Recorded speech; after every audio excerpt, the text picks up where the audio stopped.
गणपती बाप्पा मोरया. आज आपल्याला चतुर्थी तिथीचं हे महात्म्य बघायचं आहे.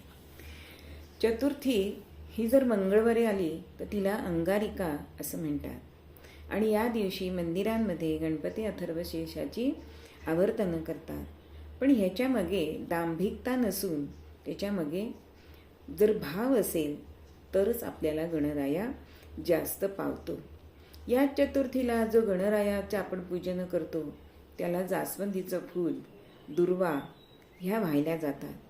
ओंकार हे गजाननाचं नाव, ज्यात आकार, उकार आणि मकार यांचा उच्चार आहे आणि ज्यामुळे आपल्या डोक्यापासून तळव्यापर्यंत ही सकारात्मक ऊर्जा आपल्याला मिळते. प्रत्येक महिन्यात 2 चतुर्थ्या येतात. त्यातली पहिली असते शुक्ल पक्षातील ती विनायकी आणि दुसरी असते म्हणजे कृष्ण पक्षातील ती संकष्टी. अशा ह्या त्यातल्या त्यात भाद्रपद पक्षातील जी चतुर्थी असते तिला आपण जास्त मानतो, कारण प्रत्येकाच्या घरी हे गणपती बाप्पांचं आगमन होत असतं.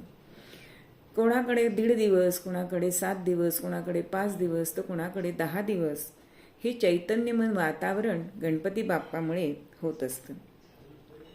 त्याशिवाय माघी शुद्ध चतुर्थी त्याला गणेश जन्म किंवा गणेश जयंती असं म्हटलं जातं.